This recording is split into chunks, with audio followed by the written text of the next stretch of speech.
So the second coming already happened and we missed it. Hey guys, it's John sitting here in the studio, sipping once again my beef broth.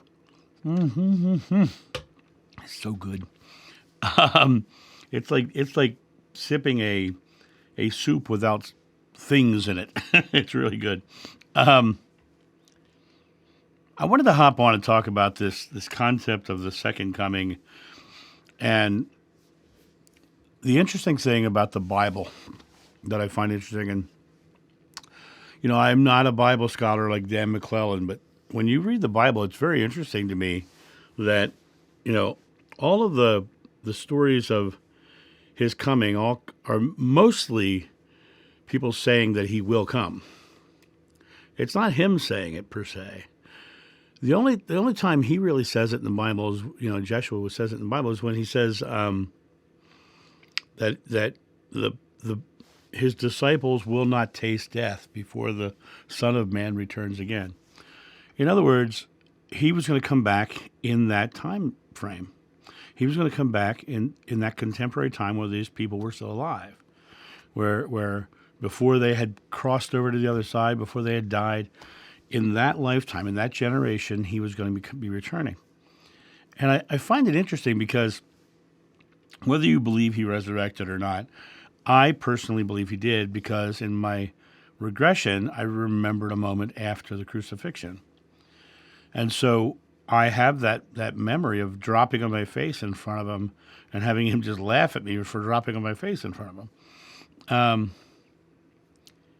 So for me, I totally believe he returned, right? And the resurrection itself is the second coming.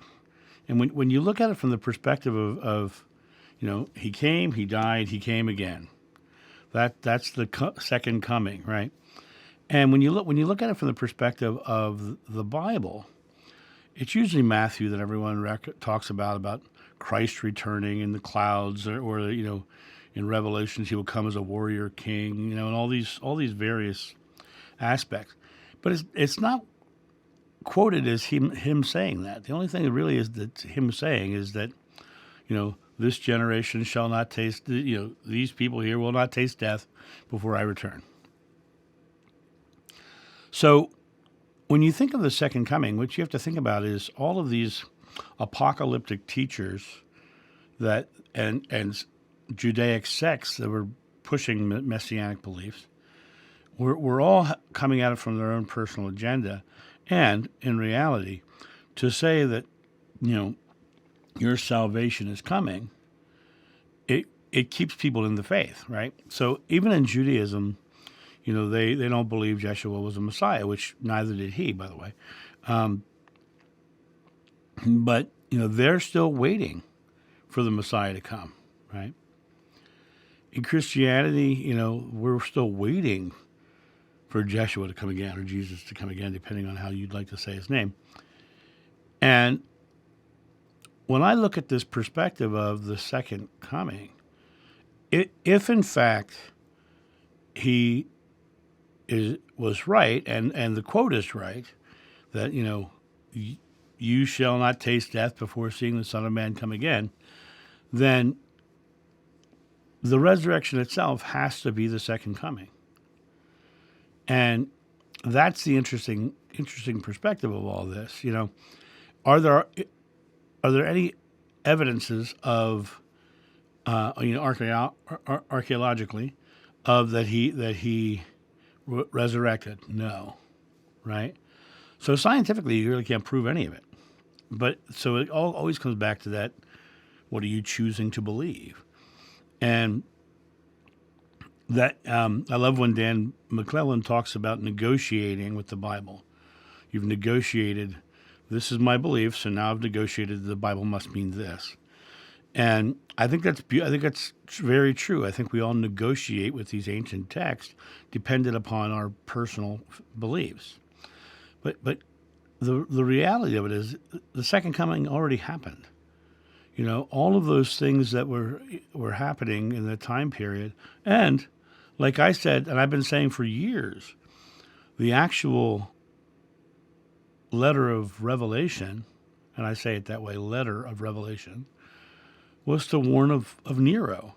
And I've been saying that for 20 years.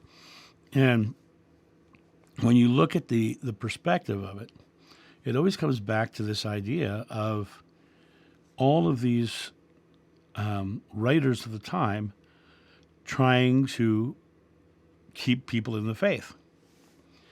But when Joshua says, you shall not taste death before the Son of Man comes again, that means it happened back when they were all still alive, which means the resurrection.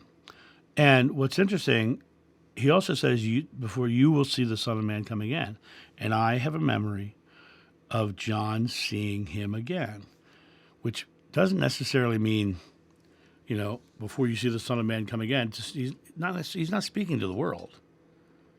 He's speaking to his group of followers, right? He's speaking to his group of followers. You'll see me again. You won't taste death. I will come back before you die.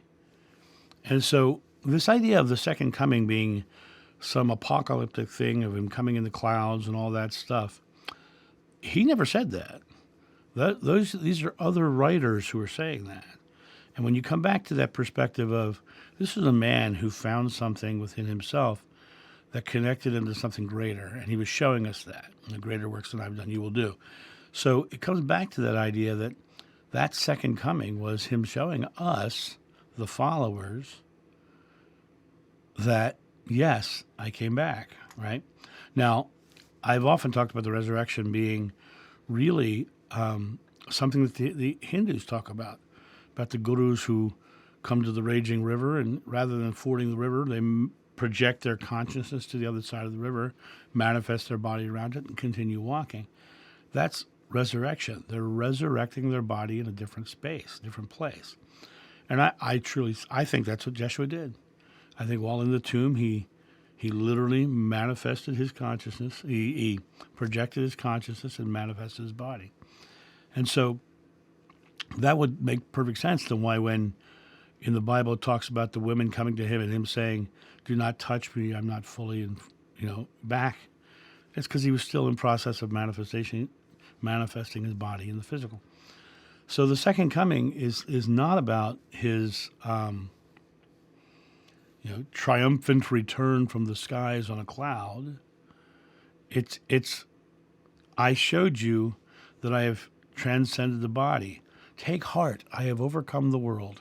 That's the exact thing he says in the Bible, right? Take heart, I have overcome the world. Well, the best way to show that is to resurrect the body. And that's what he did, and that's what he showed us, and that's what the second coming was. He was not speaking to the world and the universe and these big esoteric ideas. He was speaking to his followers at the time. And when you look at it from that perspective, you get a whole different thought about the man, because he was showing the people who were following him that he had overcome the world. And so in my mind, the second coming has come and gone. And now it's a matter of us to create our own second coming. Start to come to the realization that we can overcome the world and we can live into this world in a beautiful way and spread love. I leave you one commandment, love one another. That's the way we overcome the world. So that's my thought on this. You guys have a great day, and I'll talk to you soon. See ya.